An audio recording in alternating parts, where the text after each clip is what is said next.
Let's talk about the evolution of our journaling. Do you remember, do any stand out to you when you think about your past younger self journal entries? I basically wrote about people I hated. Isn't that funny? I did not do that at all. Really? I only wrote about boys that I loved. Boys that you loved? It was Yeah. like love letters in your journals? It was basically me like begging God to let them like me back. I remember, and maybe that's just the difference between our signs. I mean, you being a Cancer sun and me being an Aries sun, Yeah. but I used my journal as an opportunity to release my anger towards people at school. Or I remember especially writing a lot of crap about my brother. I'd be like, he is so mean and he is the worst brother. So when I went back home to actually clean out my room, I think this was like 2020 because my parents were planning on selling the house.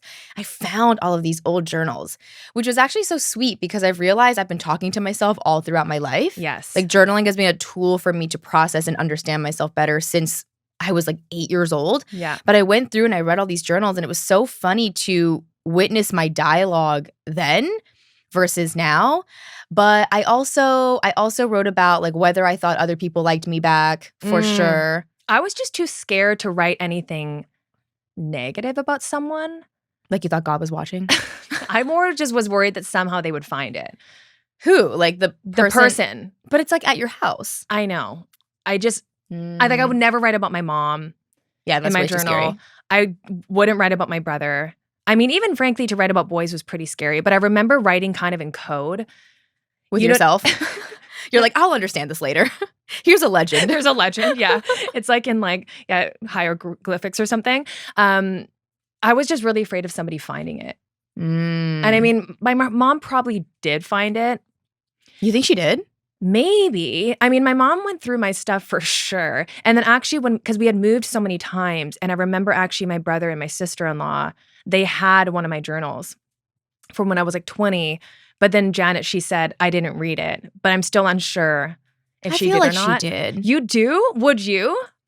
100%. You would? Yeah, 100%. So don't leave my journals at your place. Yeah, like I was actually born on the day of curiosity. I found this out recently because my friend taught me something called like she introduced this resource called The Secret Language of Birthdays. Wait, I forget what yours was. I need to look it up. I think I screenshotted it, but I was born on the day of curiosity. And that as my makes friend so much sense. Yeah, and as my friend was reading it to me, she was like, dude, this is so you. And I was like, it's so me. Like I'm like definitely curiosity killed the cat vibe. So I would 100% have opened Like up you would the read journal. Sydney's journal. Yes. Like now? Absolutely. Now? Absolutely. Like I just feel like That's terrible. but I love knowing, think about it. Think about what I do for work. My job is to get to know people's inner world. It is the thing that is the most fascinating With to me. consent. With consent, yes. But like a journal to me is like the best little portal into inner world. Yes. I mean, okay, so if he read yours, would you be hurt or offended or mad or upset? I feel like he'd be impressed. He'd be like, No, but what would you think? what would I think? I think obviously it would be an invasion of privacy, but I don't know. Like ultimately now I use my journal to really just process me. Like I'm not really Yeah. talking about other Yes, people. yeah. That's actually interesting to think about when it comes to the evolution of my journals because in the past it was all projection. It was True, like yes. she is being such a mean girl, right? But now it's like I felt hurt. Yeah. I wonder like that thing if that thing triggered me and what did that make me feel? So my journal now is really just self-focused. Yes, and So- self-exploration. Right. I don't think anyone would read it and be like, what the fuck? They'd be like, oh wow, like she has a lot of feelings. Yeah, no, maybe. I would never. If your journal was open in my place, I would like take like tongs to shut it. And I'd probably even film myself to be able to prove to you like I didn't read it. I didn't read it. I shut it, and yeah, that would be what I would do. But I feel like if you read my journal, you wouldn't find out anything new. It's not about finding out anything new. I just think I would never want to read anybody's like intimate thoughts. I'm not scared of what I would read in it. Like I think I mean it would probably be a really good read. I'd probably find a lot of things about myself, about me in your journal, but like really good Yeah. things. But I don't think I could do that.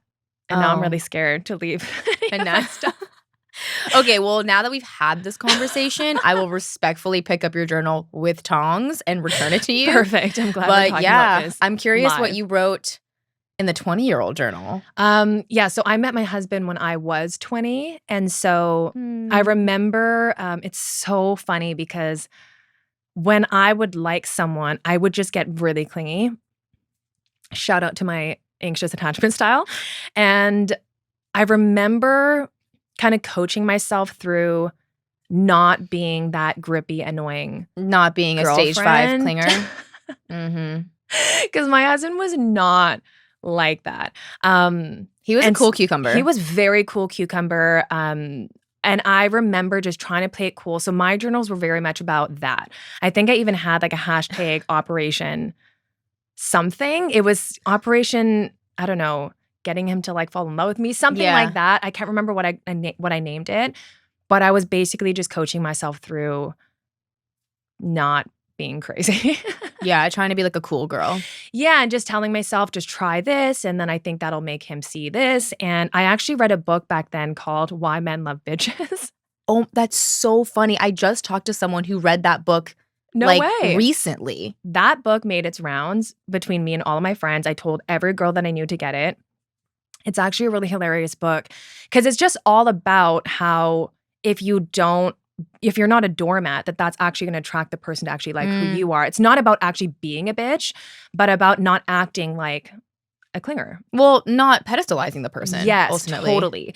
It was definitely a very cheeky book, but it did help me to play it cool. Gina, why men love bitches? Just like Chapter 1. just a page turner. Wow. Yeah. No, I could totally see why you would have picked up that book at the time. And it's so interesting to see how that's even evolved into today, because now it's all about like, oh, like step into your femininity, which is kind of what that book was saying, but with Yes. more like less sophisticated terminology. Totally. It was just like, love yourself. Yeah. You don't need anything outside of you. You definitely don't need a man. And you should know he loves you, not because you're this doormat, you're going to do whatever he wants and what he says, but he's going to love you. Yeah. And so stop losing yourself in this relationship and stop. It's kind of like that movie Runaway Bride, how Julie Roberts' character doesn't even know how she loves her own eggs. Because whoever she's with, she likes eggs their way. And so it's all about not conforming to what your partner wants and what their personality's like, but to really be in your own. I mean, I haven't read this book in like 20 years, so I might totally be butchering what it's actually about, but that's what I remember from it. No, I think that's definitely the core message, because my friend who recently read that book, which is so funny because it's like it feels like a relic now, said very similar things. But yeah, I mean, ultimately people think about like a celebrity meeting a fan. Yeah, exactly. Like you can't like that person because all that's shared between you is how much you're aware of them liking you. Yeah, and they're not actually seeing you, they're seeing the celebrity. Yeah. And I think you want to be seen for who you are and ultimately see someone for who they are. And how can you see someone for who they are when their entire personality is like being obsessed with you? Yeah. Yeah. Yeah. It's kind of like you and me. I'm just kidding. Okay, well, this entire episode is not going to be about the evolution of our journals, although I did find this is so cute. I found love a this picture. one. Yeah, so this was like a poem almost. So my name is at the top in the center, and then my last name is at the bottom, and then I had to write. I forget what kind of style poem this is. It's not acrostic, it's not haiku, but it's just basically describing what's in between Samantha and Chung.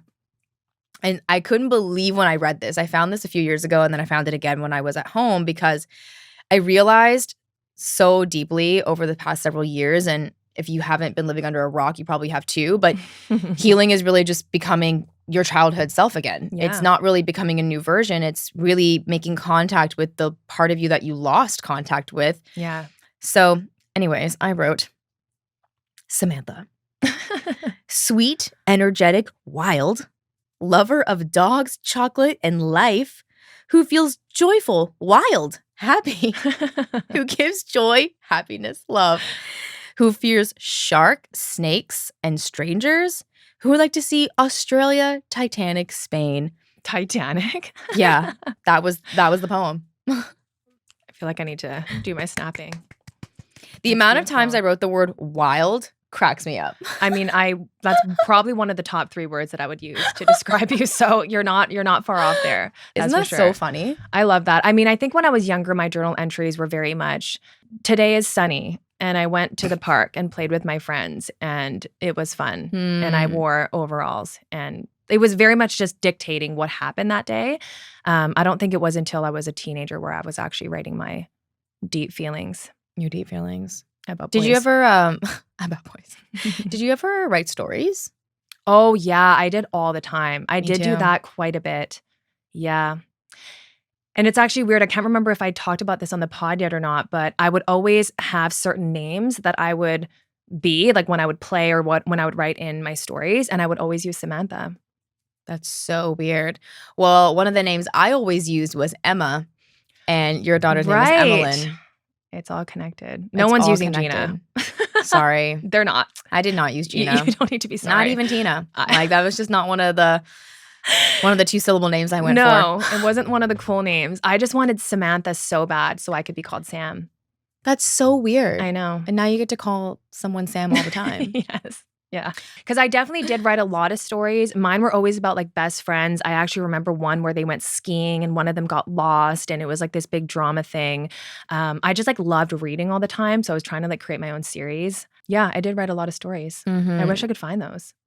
Yeah, I wrote, me too. There was one story I remember. I wrote like a whole like chapter book, like about basically a girl in middle school because I was in middle school. So I just like made up like an entire persona and life and wrote a story about that. And I remember when I was really young, my dad asked me what I wanted to do. And I was like, it was 2 things. It was veterinarian and author. And it's pretty crazy that all those childhood dreams are coming true. Not the veterinarian part, not that, but everything else. Everything else. I actually just remembered that in grade 6, we had to do these journal entries for class. And I was super emo in grade 6 because it was actually the first year that I kind of experienced bullying. And it was kind of the first year where they would bully me and then I would just kind of suck up to them to get them to like me again. And it would be such a big deal when they would be nice to me that day. And so it's so interesting because I mean, I would have done the same thing that my mom did, but I wrote the journal entry not really thinking too much about it because it's like posted up in the classroom for everyone to read. The journal entry? Yeah, it's meant to be like a diary entry, but I don't think they're expecting you to write these deep and meaningful things. But it's just meant to be this like self-reflective thing that you post up for everyone to read. It was just like a lesson or a activity that we did throughout the year. And so I started writing some pretty sad stuff in there. Like I'm pretty sure I wrote things like, I don't even know if I want to be alive. It's hard for me to wake up to go to school because I don't know if everyone's going to be mean to me. And I'm not thinking anything of it. You're just like, this is a normal This is how I entry. feel. Like I'm freaking sad and it is sad. And sometimes I don't want to come to school and I don't want to be alive because they leave me out. And I just remember my teacher like pulled me aside and was like, are you okay? You were like that kid. I was like, I'm fine. Like, why wouldn't I be? And my mom had to come in and it was this whole thing that they thought I was like, I don't know, either suicidal or depressed. But I was like, I'm just kind of sad that they leave me out sometimes. But I mean, if I found my daughter's journal writing that, I mean, I'd probably make a bigger deal out of it too. Probably. I'm kind of concerned that they weren't more concerned even beyond that. But I don't know. It was just interesting that I didn't think of it as that big of a deal to write something that dark. That was just your reality. Yeah. It wasn't abnormal for you to feel that way. Yeah. Which is really sad. You're like, what? This is how I feel all the time. Right. Just a day in a life. Doesn't everybody feel like this? Daily journal entry. Yeah, that just came back to me. That was when I was 11. Oh my God. Yeah. Yeah, very different from the journal entries I wrote. Lover of chocolate and dogs. Lover of chocolate dogs in life who was wild and happy. Oh my gosh, that is so sad. But I mean, obviously all those experiences shaped you. So Yeah. I mean, like I said, I don't think of that time as like, I don't know. I don't remember actually being that ripped apart about it. I don't know. I was just sad. I don't know how to explain it. It didn't feel like this depressive state in my life, but I guess it was. I like guess you it weren't. was. Do you think you were depressed, or you were just kind of?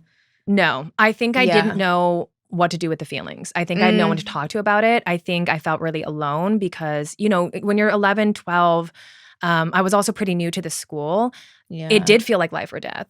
Right. And it didn't, there was no normalization of that. There was no one else going through that at the same time as me. There was no internet back then. There was no way to know that that was like normal. We didn't have guidance counselors in the school. I didn't have any of those tools. So I kind of just thought this is just what happens to me. So I don't know. I was probably quite disassociated now that I think about it Mm-hmm. because I didn't really. I mean, most kids are like, they go through the most traumatic event of their lives and they go to school and their teachers are like, is everything okay? And you're like, yep. Like, it's like years later that you like uncover in like an EMDR session that you were Totally. deeply separated from your body at that time because it was so traumatizing. And Yeah. I have like hardly any painful memories of when my dad almost died of cancer. I know. That's wild. Like, it's really crazy. My dad actually said to me recently, like, we should talk about that. And I'm like, I don't know. Like, I feel like I genuinely am fine about it. I find that really hard to believe. I think you are fine with it, Mhm. but I do wonder if there is something that is suppressed under or not. Because I remember even talking to my therapist about it because sometimes when me and Emily would get into a fight when she was much younger, she would just be fine. Like Yeah. she would just kind of move on. And I'm like, is she actually okay? Or is that just her numbing? And my therapist did say, no, they actually are fine. Yeah. Because they kind of move on. And even when I asked my daughter, like when she'd come home from school, like, were you okay? And she's like, about what? Like she would actually forget. Because children are present. Yes, exactly. And then I would kind of remind her, oh, the thing that happened this morning. And she said, oh, yeah, I mean, I was fine. And I said, how did you kind of get over it? And she's like, I just started having fun. And I was like, Good job. excellent. I think that we should probably learn Great from work. that. Great work. And because she's just kind of like, it's over now. Now Which I'm is here. true. So now I'm just going to have fun. Like it doesn't have to ruin the rest of my day is essentially what she was saying. Right, because trauma is really reliving past Yes, pains over and exactly. over, and your body not being aware that it's in a new moment. It's almost like you keep having a somatic flashback. Yeah. And I don't think people realize that trauma is a somatic flashback because when we think of flashbacks, we think of like crazy visuals and like, Mhm. I'm back in the scene, but your body can feel that way without the visual. Yeah. And that's literally what's happening when you're in a very neutral situation or circumstance, but you're having that reaction. yeah. Your body thinks it's like there in Yeah. that moment of that point of trauma again, Yeah. which is crazy. Yeah. I think maybe because my dad survived the cancer, I didn't feel the need to revisit. It was kind of like, oh, like It's that resolved. it's resolved. It's literally resolved. And I genuinely don't think there's anything there because yeah, I feel like whatever fear and like pain I experienced was resolved through his recovery. Mm. But it might be a very different story if he didn't survive. Oh yeah. I think it would be. Yeah. And I do wonder how much your parents like hid from you during that time too. No, I was aware of everything. Like I went to the hospital and stuff. I was 13. So like I had somewhat of a frontal lobe.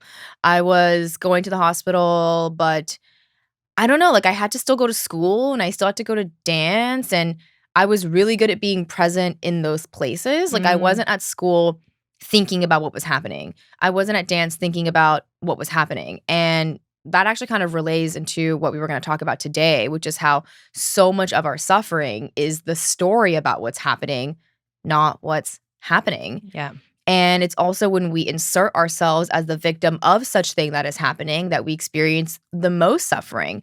And so a lot of Gina and I's work with our clients and with our own selves has been how do we see circumstances and situations neutrally? Mhm. As in, what is this circumstance without me as a victim planted within it? Yeah. And just being able to see a situation without me being a victim to it decreases the suffering. 100%. Well, that's what we have talked about before of the difference between pain and suffering. Mm-hmm. Pain is the felt sense, it is the emotion, it's what we feel in that experience. And then suffering is the story that we attach to it.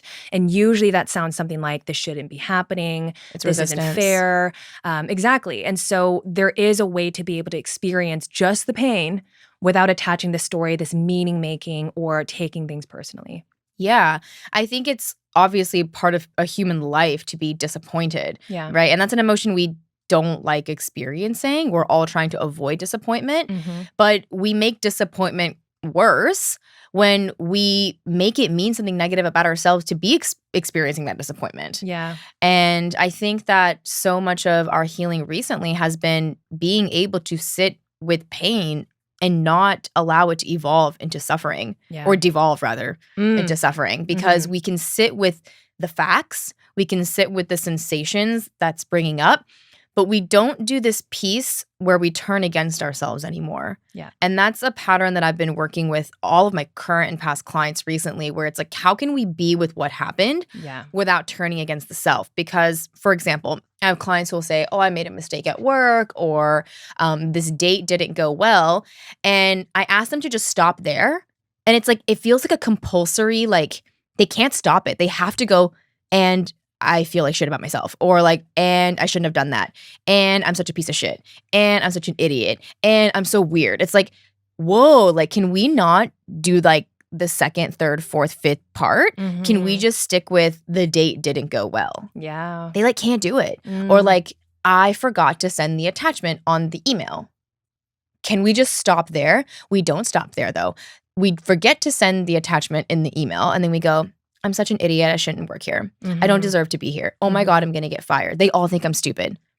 And that's the part that causes the suffering. It's not that you forgot and made a tiny mistake. It's not that your date didn't go well. It's that you keep turning against yourself. Yeah, it's the narrative that you attach to it. Because that's the thing too, I think that has been so eye-opening for us, is that we're seeing these circumstances that show up in all of our lives, but Yeah. the way that everybody responds to them is so different. Like So there's different. someone that would send the email without the attachment and would be like, "Oh well."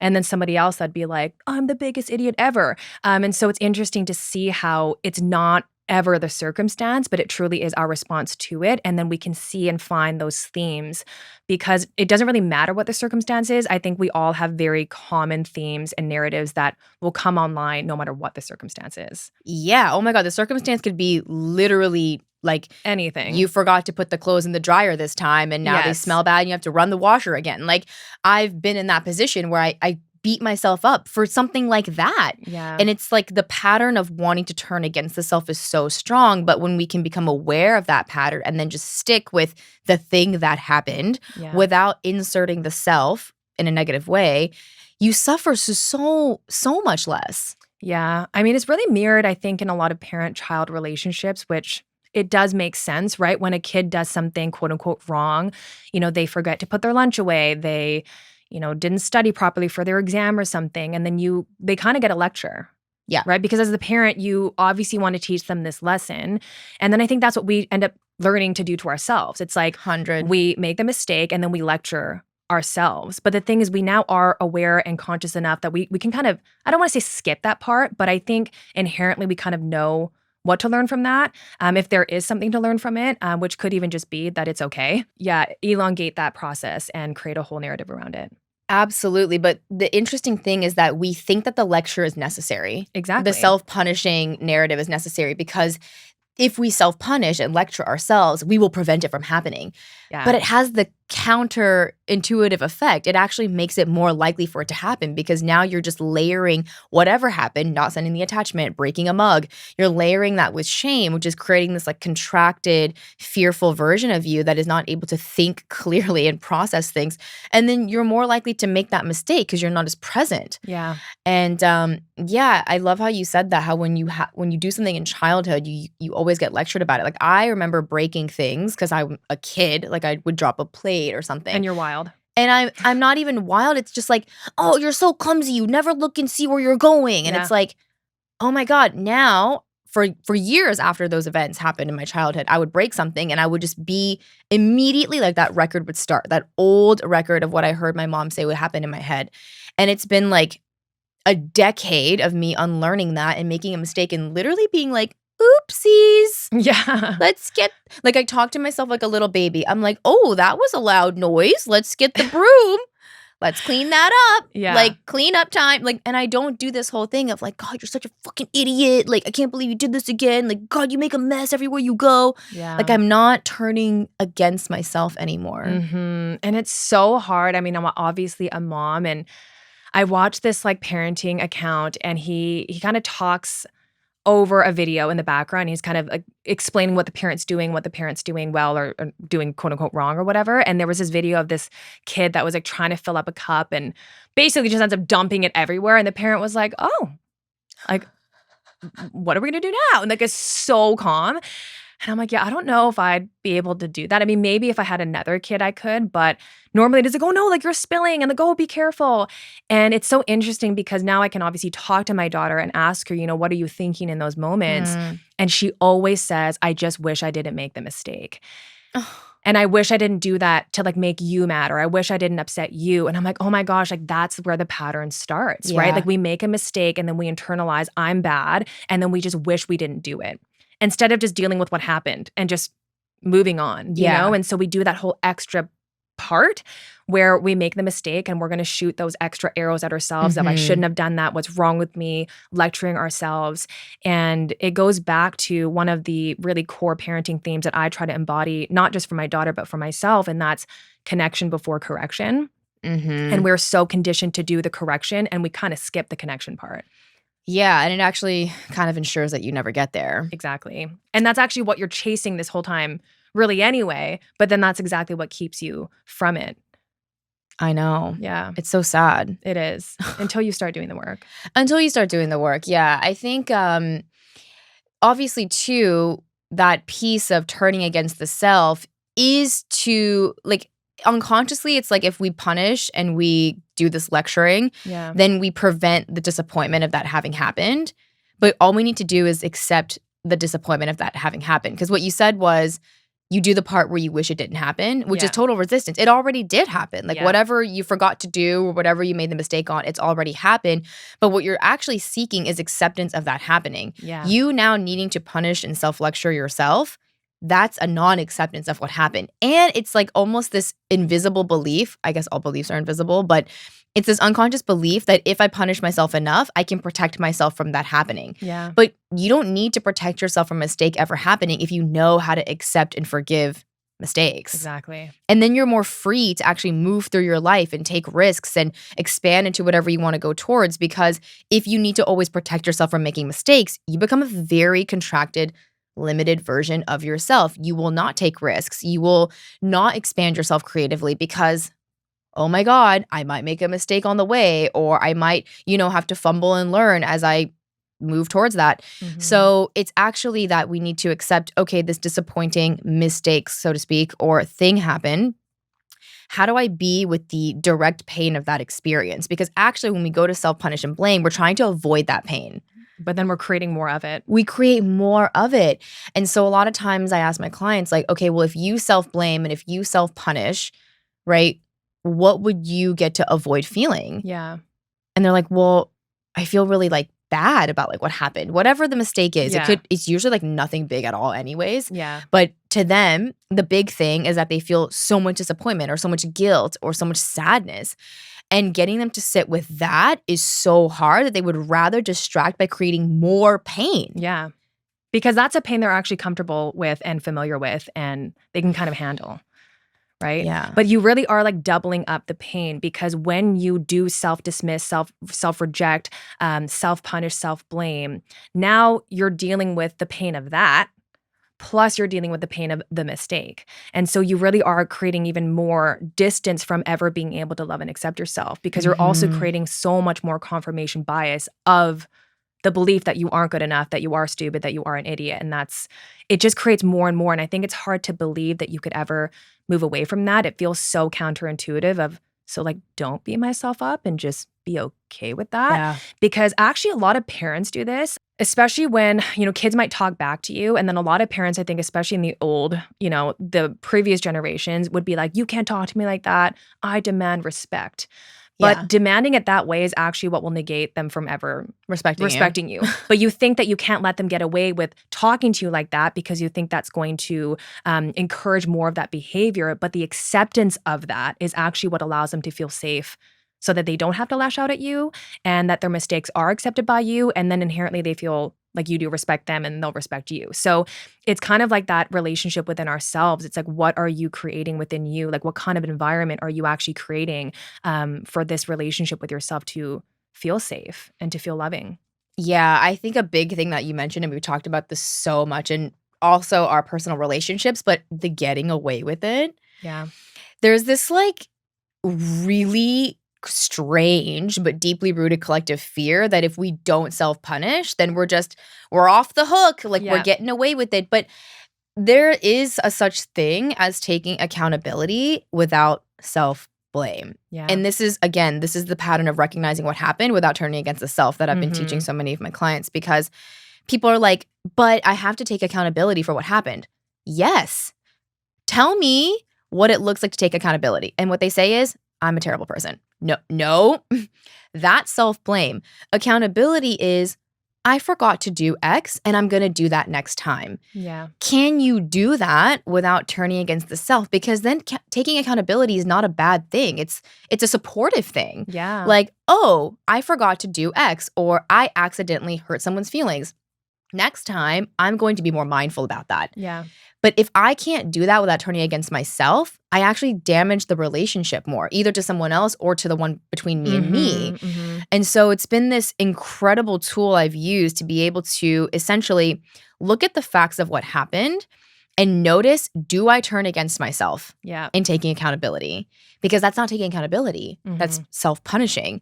And accountability is not asking anyone to self-punish. Yeah. They're just asking you to acknowledge what happened and be mindful of it next time. Can we do that without beating ourselves up? Yeah, because it's actually not even true accountability if you are just self-blaming. Like, I'm just thinking about you and me. Like, let's just say, I don't even know. Let's just say I punch you in the face. And instead of just taking accountability of, oh, I punched you, I didn't realize I was going to hurt you. Right. And I'm like, oh my God, I'm such an idiot. I'm so bad. Now you don't feel seen. Nope. You don't feel acknowledged. You feel like I'm now focusing on me and my blaming of myself. Now I can't even repair this with you. So it's actually not actually taking accountability at all. Yeah. And I'm also like, you just made this entire thing about you. Totally. Yeah. Yes. Yeah. What people want to hear, whether you're taking accountability in a relation to someone else, like a boss or a colleague, they don't want to hear like how bad about yourself you feel. Yes. Like, that's actually not what they're trying to create through you taking accountability. They just want to make sure that you are mindful of that the next time. Yes. Literally. All they need to hear you say is, I totally acknowledge that I did that, or I acknowledge how that impacted you. Next time, I'm going to XYZ. Yeah. Not, oh my God, I'm so sorry. I sucked. I'm so terrible. I'm a terrible friend. I shouldn't work here. You should fire me. Like, they're like, what? Like, you clearly didn't hear what I said. And so getting my clients to take this accountability without self-blame has been one of the most like relieving like mechanisms, because they didn't realize how much of their suffering was this constant like self-punishing dagger. Like, can we just notice, like, for example, my partner asks me all the time, can you put your shoes away? Like, can you just not leave them in the doorway, please? Because I just kick my shoes off and I like walk inside, and he wants them to be like neatly piled or like on the rack or whatever. And I remember I was so reactive for years. Like, anytime he'd be like, hey, can you put your shoes away? I'm like, what? Who cares? Like, you know what I mean? Yeah. Because what I felt like he was saying was that I was such a bad person for not putting my shoes on the rack. But now I'm like, okay, how do I take accountability without blame? Oh, I'm so sorry I didn't put my shoes on the thing. Next time I'm going to be more mindful and I'm going to put them there. That's it. Done. He doesn't want me to. And it hurts me to go into like, God, I always fucking forget to put my shoes there. I'm such a messy person. Like, why can't I get my shit together? Blah, blah, blah, blah, blah. Like, and people do that about the literal cleanliness of their house. They're like, why can't I get it together? Why am I such a piece of crap? Blah, blah, blah. It's like, why can't we just look at the house and be like, this is messier than I would like it. Today, I'm going to clean it up a little bit. Yeah. Like, we're going to be much more effective in actually taking out that action than if we go into, God, I'm such a slob. Yeah. I can never keep this place clean. I'm so like, that is not going to be a supportive thought or supportive energy and an internal environment you're creating to produce the result of a clean house or any result you want to create. Like, the result you want to create is more swiftly experienced or created without the self-blame. It slows you down. It does, because it makes you unable to actually try taking actions that actually would give you maybe what you want, like a clean house, because ultimately we're going to be afraid of getting it wrong again and being treated badly by ourselves, right? And I think at the end of it, I think the easiest way to really think of this is you want to just look at your circumstances through the lens of facts. Like, what can you just factually say about what happened without using emotions or they're so mad or I'm so bad, but just straight up the facts, like with the shoes. I leave my shoes in front of the door. Actually, can you do it without even inserting yourself? Right. Shoes were left in front of door. Yeah. Shoes were left in front of door. How can you see circumstance? Because that's actually all that's happening. Yes. Like without the egoic mind distorting everything to be about yourself, the shoes are just in front of the door. How can we not personalize and victimize our own selves Yeah. through that neutral circumstance? This is like the crux and foundation of our work. Totally. Well, even in that story, it's like in most of our clients' cases, it would be, oh my gosh, my husband came home. He was so mad. He always does this. He was mad about my shoes. I know that I shouldn't, but blah blah blah. And he does stuff too. And you can just see how it could go from something Yeah. so simple to just shoes left in front of door into this whole narrative of what he does wrong, what you do wrong, and all you have to do is really just put away the shoes and just look at the facts. Yeah. But it's so hard for us to do that. We basically tell a short story long Short story long. instead of long story short. Like go from short story long Yes. to long story short, because all that you said in that share was a story, Yeah. a narrative. You didn't actually even talk about what was happening. You talked about your thoughts about what was happening, your thoughts about your husband, your thoughts about yourself. And And if you- assumptions. I mean, most of the thoughts are assumptions. Yes. And if you were to actually extract the assumptions or those self-directed thoughts, what would be left? Yeah. Not anything that dramatic. And once you actually sort of I think like once you become more aware of your thoughts, they start to slow down. They're Yeah. not as rapid. And once you start to heal the relationship and the dialogue between you and you, they become softer. They're not as negative. You start to realize like how little is actually going on in each moment. I mean, aside from like the absolute like magnificent miracle that like life is, right? We know that. But I mean, like in a single given moment, we're often suffering because we've created, yes, like we talked about earlier, the story of like how you are somehow doing something wrong or bad, or how Mhm. something bad is happening to you. But if you were to view your life through the lens of like remove yourself, look at you like you're behind the fourth wall, if you will, Mhm. instead of you are the actor in the story. Mhm. And you see that you're just dealing with little neutral circumstances, like one after another. And it's like, it's shoes, it's dishes, it's house, it's email. It's so much less if you unburden it from all of your self-blame. Yeah, and what self-blame really does is take you out of the present moment. Yep. And that's where you'll suffer a lot when you're not in the present moment. It just completely sucks you out of it. You go into your head, you go into the story, you make the assumptions. And I think this is just why so many relationships struggle so much, because you're not even fighting with the other person, you're fighting with yourself. Every time. Yeah. You're fighting with your story about the other person. Yeah. You're not even fighting with the other person. Yeah. And that's why it's so hard to like feel heard, right? Yes. Because to actually hear another person would have to require you to be in full presence. Yeah. Like I can't hear anything that you're saying if I just respond to what I think you're saying. Yeah. If I actually become present and hear every word coming out of your mouth, it's also probably true that my position is going to be influenced. And you have to be open to that. Can you be open to being influenced? And people are so addicted to thinking negatively about themselves Mhm. that if they actually just like are present to what's happening without the story, they'd have to be influenced and realize, oh, actually this story I'm thinking about myself isn't true. Yeah. But they're so addicted to thinking it is true. And it's almost like it feels like a hit that you get off of it. Like, yes, like I knew that I was a terrible person. Like right. Because it makes you right. it makes you right. Yeah. And so that is something that happens to both of our clients. They start to realize all the narratives about themselves are not true. And it's a little bit like earthquaking and earth shattering because Mhm. the mind, the ego, never wants to be wrong. But this is the Mhm. thing, it doesn't care what it's right about.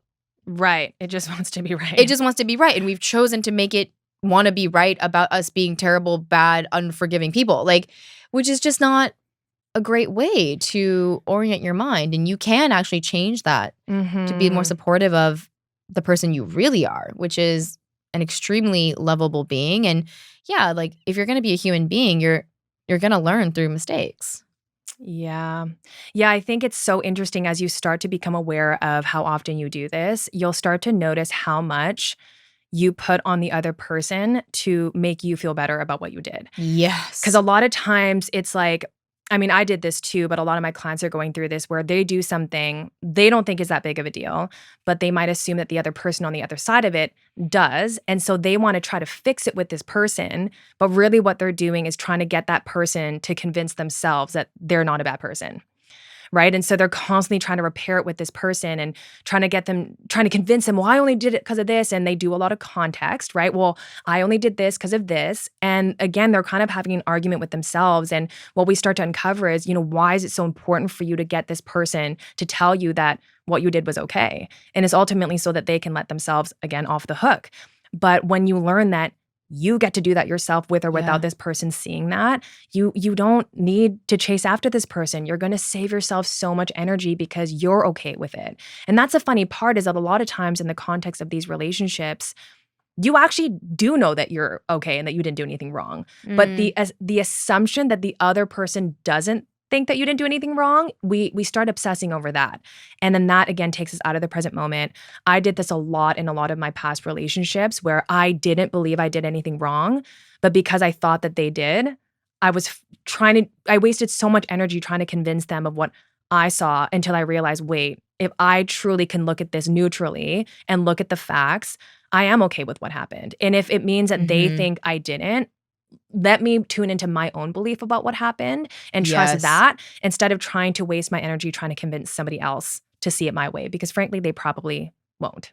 Well, that's a huge thing is, are you believing your own beliefs about yourself, or are you being subsumed by their beliefs about you? Yes. That happens a lot in conflict, because if I believe and I've shared my intention about something, but they've distorted Yeah. and projected something onto what I've done, and even after I've lovingly grounded in the present, shared with them what I meant and what I intended, I can't convince them 100%. Like, it's up to them, right, to believe me or to be open to that, open to being influenced by me. But if they're not, I have to be careful that I don't assume their beliefs about me. Yeah. And this is what keeps people in like a really codependent dynamic too, because if I start to believe what someone else negatively thinks about me, then I need that other person to absolve me. Exactly. So then I stay stuck in the dynamic. Whereas if I know my truth, which is that I didn't mean that at all, and I can even apologize that I'm sorry to have that impact, but Yeah. I know that I'm not a bad person. Yeah. Then when they start to say, you're a terrible person or whatever, I don't assume that belief, and now I can distance myself from this person. But if I assume that, now my goodness is based on convincing them again. And so an interesting thing that comes up for our clients is how deeply rooted the belief that you are bad Yeah. is, because that's something that I've really healed. I don't believe I'm bad anymore. Like, I genuinely believe I'm good. Yeah. And I had to get curious about like what the definition for me in my mind and my universe is for bad and good in terms of being a person. And I realized I've never intentionally tried to harm anyone. Like, I have good hopes and high intentions for all people, all parties involved. And I'm generally just trying to be heard. So I realized that's not bad. And so then I wasn't actually approaching these conversations anymore, or even conversations with myself, from this position of trying to absolve my badness. Yeah. And so there's less punishment that needs to come into play, because if I'm not bad, what is there to punish? Yeah. I'm just a good person who made a mistake, or I'm a good person who experienced a miscommunication. Yeah. And yeah, this idea that I'm getting away with it has even ceased, because there's actually no hook anymore. Like, this idea of getting off the hook only exists if I put a hook there. Yeah. But now there's just no hook. So it's not that I'm getting away with anything. It's that there's nothing to get away with. Yeah, totally. Yeah, it's like you think you broke a law, but there was no law that you broke. Yes. Whereas before, it's like, oh my God, like I broke a law and I have to repent for breaking the law. Yeah. But it's like, I didn't break a law. Yeah. So there's nothing to like spend jail time for. Totally. But we just keep putting ourselves in there. Even though the judge is like, there's no rules broken here. We're like, well, Like, you're free. Yeah. You're free. It's like, no, I got to punish myself. Like, I really did something wrong. And what's really ironic is a lot of times if you are in conflict, let's say with someone else, they want you to free yourself too. totally. Because when you do, you can be present with them. Yes. And then they feel seen. You feel seen. Yeah. And it's why people start to like hold back on telling the truth, because let's just say you were really annoying me and I just wanted you to know that. And you were like, oh God, I'm so annoying. Like, I hate myself. Like, I'm never going to record a podcast again. I don't want to hang out anymore. I'm so annoying. And then I'm like, can you can It's like that's not I just want you to know so that like you knew yeah, that's not what I meant. Like, I yes. don't actually mean like don't be yourself and don't hang out with me anymore. Yes. Like, there was just like one thing that you did or whatever. Yeah. And it probably is just my own projection anyways. Like, you shouldn't even take it that personally. But now you can't be present with me. You've just totally gone up into your mind. You put yourself in prison. Yeah. And now what was the point of me saying that? Yeah, and now you don't feel like you can actually tell me when I do hurt you, if something is bothering you, Yeah. because I'm just gonna turn it into this tornado of narrative and story and completely miss the mark. And no accountability can be taken. Yeah. So it's so interesting that what we talked about initially was this accountability and self-blame, but they actually counteract each other. Yeah. And most people are doing them at the same time. They're like, oh, I'm Yeah. taking accountability, AKA I am shitting on myself, which is not accountability. Yeah, I think this is gonna be a really mind-blowing thing for a lot of people because I think that's the thing too is so many of our clients are not aware of how much they're doing this. Like I have this one client and at her work, it's incredible how often she blamed herself. It would have Yeah. honestly nothing to even do with her. And it would be something that maybe the boss said to the entire team. And then it was like maybe this assumption that, oh, then they must think that I'm not valuable. And it's like, well, when did they say that? There was 10 people in the meeting. Totally. It's like they said that to everybody. Or if somebody doesn't get a job, it's like, oh, there Mm. must be something wrong with me. It's like, how, or maybe there was somebody else that, I don't know, was the daughter of the owner that and they got the job. Who freaking knows? Right. But to completely blame yourself on why something didn't happen when you don't have any actual knowledge of what actually happened, it's like we even do that. We have zero evidence and we use that zero evidence to build up a case against ourselves constantly. Well, here's the soul slap. To do that is a very immature worldview. It's actually egocentricity, which is what you have as a child. So when you're a child, you literally think you're like the only person in the world. Yeah. Okay. And then you grow up and you're like, oh, there's other people. But you still don't understand that other people have different feelings and emotions than you. You just think that like everything is happening to you. You think you're the literal center of the universe as you're Mhm. growing up. Then you grow older and you mature from that worldview. You understand that, like, yes, you have a worldview, but other people have varying worldviews. Oh my God, people have different cultures and traditions that shape their thoughts, values, and beliefs. Mhm. Continuing into adulthood, if you never fully graduate from this immature worldview that everything is about you, then that's exactly what happens. You're in a meeting, there's 10 people, they say, hey team, we really need to like, beef up our efforts or whatever. Mhm. And then you're like, they're talking about me. That's very immature. Actually, to be a graduated adult is to recognize that not everything is about you. Mhm. And so a lot of times my clients are like, I don't even know what word to use. Oh, flabbergasted. Perfect. That's the right word. Flabbergasted to realize how self-absorbed they are. Totally. Like everything that happens at work is about them. Every single like huff and puff and sigh their partner makes is about them. It's like, yeah. what if you were to experience your workplace, your relationship, anything in your life that you do without the vantage point of this is about me? Yeah. You would feel so much less anxiety, so much less pressure, so much less force because it's not about you. Yeah. And to think that it is again, very childish. I remember. I think we've talked about this story before too, but I went somewhere with you. You came with a group of friends, and then I came with a group of friends. Oh, It was very early in our friendship, and I don't know why I was like so self-conscious about this person, like maybe not liking me. Mhm. And we met, we said our pleasantries, and then probably for the next like 48 hours, yeah, at least 48 hours, I was like, I really don't think she likes me. And you were like, dude, she's not thinking about you She really wasn't. at all. But in my mind, I was like, oh, she gave me this look, and oh, she probably thinks that I'm this and I'm that. And I'm thinking about it because I was egoically obsessing and making it about me. But this woman moved on with her life and probably doesn't even know who the hell I am anymore. Yeah, I don't. Maybe not. But the thing is how quickly you distorted Yes. a friendly interaction Yeah. to mean something about you. Like, this is something that I often have to invite my clients to exercise is what does it look like to adopt a perspective where you're not involved? Mm-hmm. So let's say that you do have this interaction and she, whatever, is less engaged or something. It looks like, maybe she has a lot on her mind today. Maybe she doesn't want to be at this event. Yeah. Maybe she just is really concerned for her friend who is feeling like she's left out, so she wants to talk to that person instead. It's like there are like 1,000 different realities that exist that don't involve you. Right. But the one you're focused on is the one with you.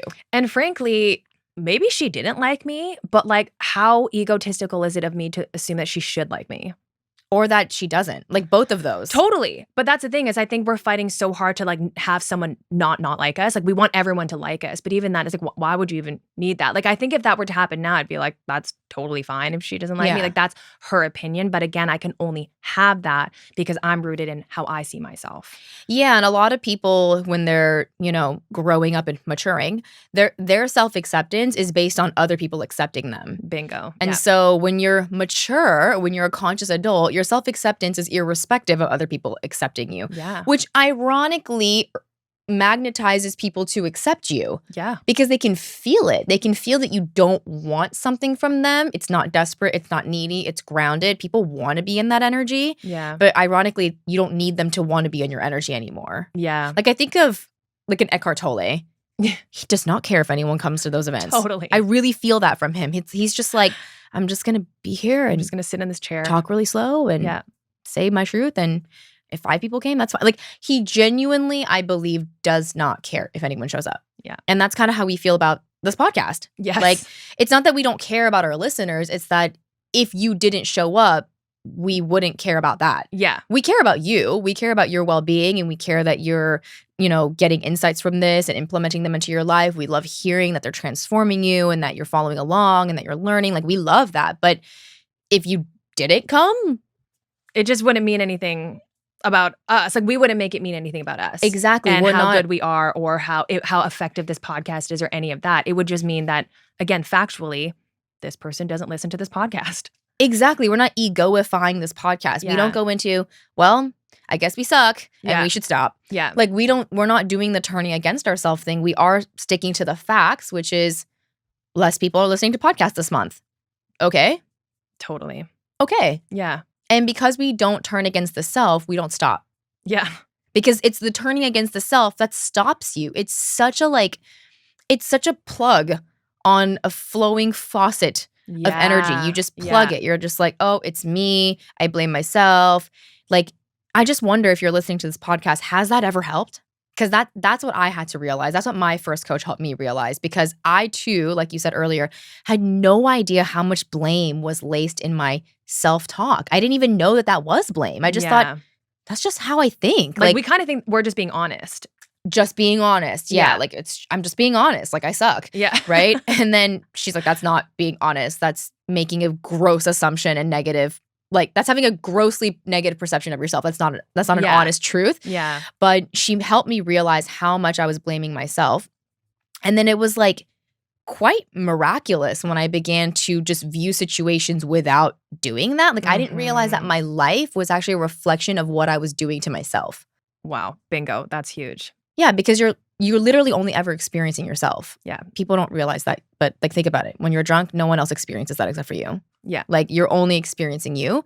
And so if I'm always experiencing self-blame, then I experience every single circumstance outside of me as something negative with me. Like it's a negative relationship to myself. Yeah. Yeah. And that's why it's actually so hard to be in relationship with people like that, which is honestly a lot of us. And that's where you actually build so many codependent relationships. And frankly, that's how a lot of my friendships in the 20s were, because we were both so desperate to get the confirmation from each other and the affirmation from each Yeah. other. And that's what kept us close was, okay, you tell me how awesome I am and I'll tell you how awesome you are. And we're just going to keep needing that. And anytime you're mad at me, I'm going to feel like shit and chase after you until I Yep. believe you think I am okay. And we both did that. And frankly, with that friendship, as soon as I stopped needing that, Yeah. the friendship could not exist anymore. Yeah, because you stepped out of the codependency. Yeah, I jumped off the ride. Yeah. Yeah. Because codependency needs both people to kind of do It's a this seesaw. like this dance. Yes. Yeah. And you were like, I'm getting off. And then she was just kind of like on the ground. Being like, literally come back on. Yeah. Like play with me, go back and forth. But Yeah. it really transforms relationships. And I mean, primarily when you transform that relationship to yourself, Mhm. it completely transforms your relationship to things outside of yourself. It changes your relationship to life. Well, which is That's everything. everything. Which is Yes. everything. Yeah, Yeah. it completely changes your relationship to life, because if everything is your fault, then everything in your life is like a threat. Yes. Yes, that's a really good way of putting Yeah, it. so you change your orientation to life where everything becomes an opportunity, like everything's an invitation. It's not Mhm. this do or die pressured obligation anymore because you're not trying to avoid self-blame. Mhm. Yeah, it's so crazy because now I mean, I obviously remember how much we self-blamed, but it really does become foreign. You are just building a new muscle Yes. and a new pattern, and now my automatic thought is not self-blame. Yeah, and honestly, when I hear it in other people's dialogue, whether it's in coaching or just in life, it Yeah, like it's grating. it's grating, but like it's also like it like genuinely like hurts my heart. It yes. I'm like, do you hear yourself? Yeah, I mean, there's so many things that we become acclimatized to, right? Like we've joked about how when we go to therapy, we talk about like our moms and our childhood, and our therapist is like, "Oh, Yeah. that's so painful," and we're like, "Huh? What? What'd I say? Like, Yeah. which part?" Like, We're so desensitized we're to it. so desensitized, and so if you are in a pattern of self blame, it's likely that you don't notice it because that's the pattern. You Yeah. not noticing it and perpetuating it. When you begin to notice it, there's going to be this like this is actually one of my favorite emotions, believe it or not, but you feel like deeply horrified and sad about it. Like Mm. it's a compassionate sad. It's almost like, "Oh my God, I've been hurting myself for so long," and you cry about that.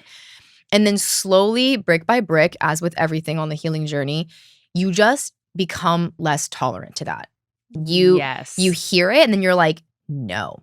Like we are not going to talk to ourselves that way." And sometimes I mean, being in friendship is such a beautiful mirror for that because like when you do that to yourself, it's like, "Oh my God." Like I just hear how painful it is and how wrong it is and how Mhm. awful that would be to your psyche. The way it affects me just to hear it, I'm like, don't do that to yourself. Yeah. And then you start to develop that relationship to your own self where it feels like such an incredibly self harming thing to do. Like, I think of it as like cutting. It's like, oh my Totally. God, like, that's awful. Like, it honestly does not sit well on my body anymore to be mad at the self. Well, because your baseline now is love. Yeah. You know, and when your baseline is blame and shame, then that feels very normal and you don't feel it at all. It's like, I don't know, a pool where you're already in it and it doesn't feel cold. But when you come out of it Mm, and you go into a hot tub and then jump into a cold pool of water, it feels like it's freezing. And I think that's what happens when we acclimatize to love and compassion. Then when we hear that thought, it's so stark. And you also, I mean, part of the most painful process is coming face to face with how much you have hurt yourself. I just yes. recently had a session with a client and it was just such I mean, it was I can see the light, right, of what's actually happening, but in the moment as they're processing it, it is really painful, and as you said, it, like, hurts, but it's also the kinda hurt that we need to see. We have to see how the depth of the self-abuse. We have to see it. We have to come face to face with it so that we can recognize it when we do it again to ourselves, Yeah. but it is I mean, I remember the moments you and I both had of, like, "Wow, like, I am such a bitch to myself." Like, I treat myself the worst, and So you bad. know what's actually crazy too is I feel like the people that hurt themselves the most and that are the meanest to themselves are actually the nicest people to literally everyone else. Yeah. I don't know, when you said self-abuse, I thought of the example I give my clients a lot, but I tell them that I realized I was committing animal abuse against myself because I am also a mammal. And when we think about animal abuse, we're like, that's so terrible. Like, what Right. kind of person would ever do that? So, for example, when you're training a puppy, when you're potty training them, it's likely that they make accidents inside, Yes. right? Yeah. But you know that you're not supposed to hit your puppy when they Yeah. do that. Yeah. They say that you should just try to keep a loose eye on them and have like a tie, like a lead or like a leash so that you can see them going around the house. If they start to, you just go, oh, you just like go and like pick them up and then you take them outside, put them there. And then guess what? You reward them for peeing outside. You practice Yes. positive reinforcement. Yeah. The way to traumatize this dog is to kick it and stick its nose in it. And once it's Mhm. peed inside, it doesn't understand that. And now it's just scared and more likely to pee out of fear on your Yes. carpet. Yes. And so I realized that I was doing that to me. Like I do something and then I put my nose in it, I kick myself. And that's like literally animal abuse. I would call that inner child abuse. It's inner child abuse. It is. Whatever It's resonates more deeply with totally, you. totally. Animal abuse, inner Just child abuse. but I think it's important to even use the word abuse because that sounds so intense. I know. but that's what you're doing. It's literally abusing yourself. And you really have to see it as that so that you can see the damage of it. And that's why it's so important to look at how much you're hurting so that you can see the extent of the damage. If you don't know the damage, then you don't have as much motivation or whatever you want to call it to actually, change up this behavior. Because again, we become so desensitized to it. And in some sick way, you think that it's actually helping you. But when you Yes. actually come to terms with how much it's actually hindering you, it again, like I think part of it, I think for both of us was inch by inch, brick by brick, as we keep saying. I think in the beginning it was like, you know what? I've tried it the other way. Let me just like kind of see what happens when I can meet myself with compassion. And then you start to just open up like, wow, that felt so good. And there's this part of you that starts to say, like, thank you for seeing me. Thank you for not Mhm. blaming me for that. Thank you for meeting me with love and compassion. And then we do that more and more. And all of a sudden, life just gets so much easier because we're not afraid of making mistakes. We're not afraid of being bad. We're not afraid of being wrong. We just know that we're going to accept ourselves no matter what. Yeah, we become that unconditionally loving parent. And Yeah. something interesting you said that made me think of this, but a lot of abusers think that they are doing the right thing. Because Yeah. you said there's like a sick part of us that thinks it's right or that we Yeah. need it. Like maybe a more physically abusive parent is like, no, I'm teaching them a lesson, right? But it's like, no, that's abuse, right? Like whatever sort of justification you have for it doesn't actually supersede the abuse. Yeah. And a lot of people are waking up and realizing this in their therapy offices.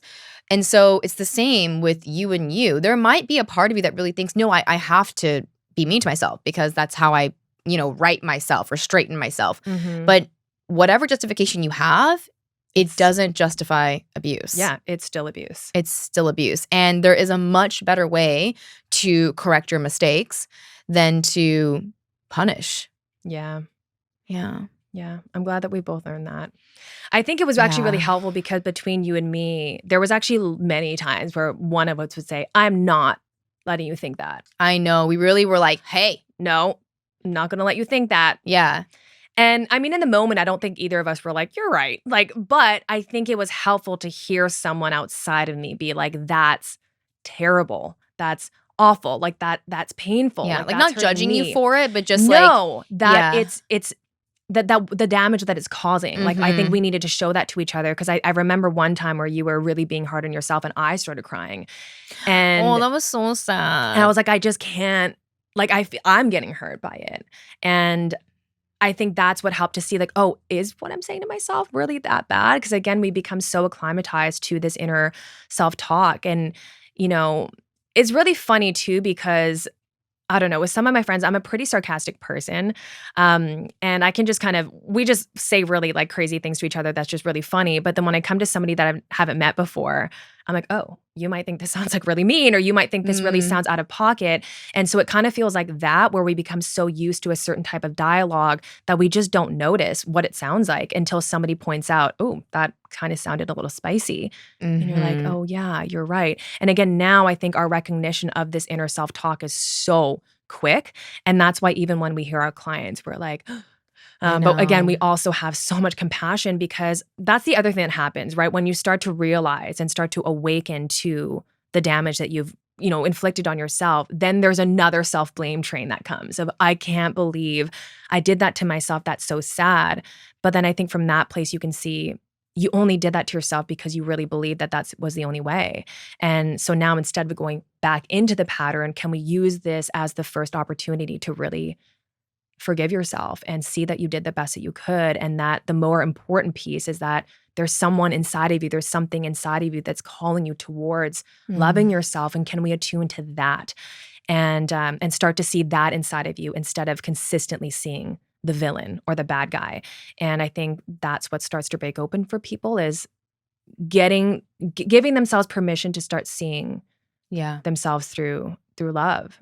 Yeah, and love is a beautifully corrective fuel source too, because I think that obviously the part of us that wants to self-punish thinks that to love and accept is to not correct. Yeah. Right? Like it's not gonna be effective. But I just think that we haven't been shown that because in our childhood we probably weren't loved through mistakes. I mean, some people were and they're doing great, but most of us were not. So we just learn like you said, to do the same thing. We just create the same generational trauma and we just repeat those patterns. But I think I even remember you saying something negative about yourself. And I'm pretty sure I said, hey, don't talk about my best friend like that. Oh, I remember that. And I was like, sorry, she's a bitch. Sorry. My husband actually used to say that to me a lot too when I would be really negative about myself. To be honest, I haven't heard him say this in forever, but he would always say, don't talk about my wife like that. And it would just suddenly put a mirror in my face. Yeah, I mean, just a really minor example of that we all do is like, and you and me still do this, of like, oh, fuck, I'm such an idiot. No, but we always correct it. I know, and both of us are like, oh, no, I'm not. I love my brain. I'm smart. Yeah, and we just catch it right away. Always. But it's those little things, and I think I'm so much more aware of it now because I do have a child, and she's obviously listening to everything I say. And so before I'd be like, oh, whatever. I obviously know I'm not stupid, but words cut, to our nervous system, any sort of judgment, criticism, that impacts us. It shuts us down, whether or not we actually feel it or are conscious of it. It does. And so now I just kind of pretend like my daughter can hear me all the time. And that's kind of what helped me to start talking to myself in a more loving way. I don't need that motivation as much anymore.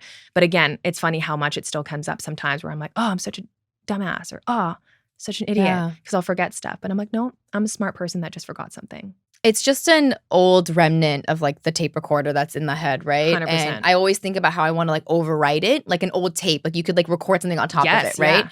And so whenever that old like it's like I'm an idiot. It's like coming up. I'm like, wait, no, I'm actually really smart.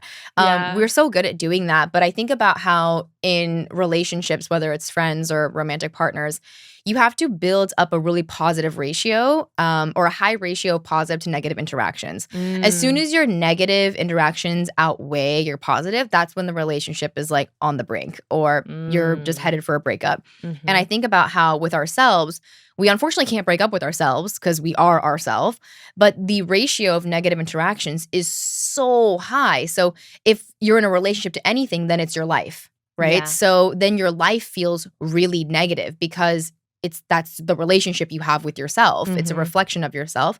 So when you begin to change the tides and your positive interactions outweigh your negative, that's when your life becomes like really magnetic, open, loving, like full of opportunities. It feels like you're alive. It feels really expansive. And it's a direct reflection of like your positive to negative interactions with yourself. I think that was a very perfect way of putting that. Thank you. I think it helps to see it that way. Something about that for me would help me to see it as like notches, right? Like every time I would catch it and love myself instead, I was balancing the scales and tipping them over the other way. So I think that's a really beautiful visual of look at the ratio of how much negative self-abuse are you giving versus self-love, and really just start to watch that, without judging, but just become aware. And once you start noticing that, it's like, okay, let me try to tip the scales the other way. And that can kind of almost gamify it for you, but also to help you to see it a little bit more neutrally. But yeah, I really like that. This will be one of the final things I say, but something I saw on TikTok, it was like years ago, but someone was saying like being nice to myself as a joke. And that was actually how she created the pattern of being nice to herself. Like it was kind of like, oh, like let's be funny, like POV, I'm like nice to myself. But it was a practice, as it will be ultimately. Like it is a practice speaking to yourself in this new way. And so if humor is one of the avenues under which you can, or by which you can access this, absolutely take that. Like take that route. Like, oh, like I'm going to pretend to be like that girl today and like, be really nice to myself and see what happens. Try it. Just act it out. Act it out. Yeah. That's all we're doing anyways. Yeah. And your brain doesn't know the difference, right? Your brain responds to behavior. And I think that's a really important thing to know about the brain. It doesn't respond to your thoughts because your thoughts have no value, right? We've given them meaning, and so we think they have value. But consider if like you didn't speak English and you were listening to this podcast, it has no value. That's how your brain sees thoughts, right? It feels the energy behind them, but it doesn't know the meaning behind the words. And so it needs to be taught through behaviors, which is why you can be thinking negative thoughts, but then taking certain actions, and your brain will learn that action is safe, even if you're thinking negative about it, which is why we tell clients, like, you might not think positively about this yet, but continue to soothe yourself and move towards that and take the action with your body, because then your body learns this is okay. So yeah, practice the behavior of being a nice person to yourself in whatever way works for you. Yes, I love that. And let us know how it goes inside of the community. Inside of the community. Ooh, we should talk about our upcoming workshop. We should. It actually really kind of ties in well with today's topic. It really does. So Gina and I are going to be hosting a live workshop all on perfectionism. We're calling it From Perfectionism to Peace. And it's going to be amazing because a lot of people responded to episode 74, which was all about perfectionism and how like, oh my God, this resonated so much. Like I really needed to hear this. And I think that's amazing. Like we love getting that feedback and we love that our personal stories resonated so deeply. But how do we go from like understanding it in our brain to actually practicing it in our life? And can we meet in community and talk to people who are also experiencing those patterns and feel seen in those? And create accountability for ourselves. So I think it'll be an incredible 2.5 hours where we just dive into more about perfectionism more deeply than we went into in the podcast, provide you an opportunity to get curious about where you constantly experience a pattern of perfectionism and explore also what it looks like to move into the paradigm of peace with respect to that pattern. Yes. Because all of our patterns want the best for us, but they're not taking the best steps, the best route. Yeah. And so we really wanted to create a space where you could actually apply the teachings and also be, of course, in community, because I think when you are around other people who expect themselves to be perfect, it helps you to heal your own wounds around that. And I think the other intention is for everyone to start actually becoming even more aware of how much perfectionism shows up in their life. I think you and I both have definitely learned just how many ways it changes face, changes shape, and shows up in our life. And so that's another intention. And so, it'll be mid-August. August 18th, 10 a.m. to 12:30 p.m. PST. Yes. And we'll have a link to sign up for that in the show notes. And I think it's going to be our best workshop yet. I'm manifesting that. I'm so excited. I mean, it'll be the best because we say it is. It's all perspective. It's all perspective. Yes. If you come to one of our workshops before, maybe the Abundance and Money workshop, you know how powerful they are. And you'll get to keep the recording long after you come. But we're hoping to have a big live audience so that we can have an awesome coaching session with you, hot seat, anyone who comes. And also that you get to meet your conscious besties. Yeah. But again, August 18th. 10 a.m. We'll have the link in the show notes. That's the Perfectionism workshop. And other than that, we'll see you in the next one. Bye. Bye. Thank you so much for listening to this honest conversation. We hope it brought you peace, clarity, and a little bit further along your spiritual journey. If you loved this episode, it would mean the world to us if you left us a 5-star rating and a review so we can bring you more conscious conversations, spiritual topics, and guests. And we lovingly invite you to join our free Spiraling Higher community by clicking the link in the show notes to continue this healing dialogue and share with us how this episode impacted you.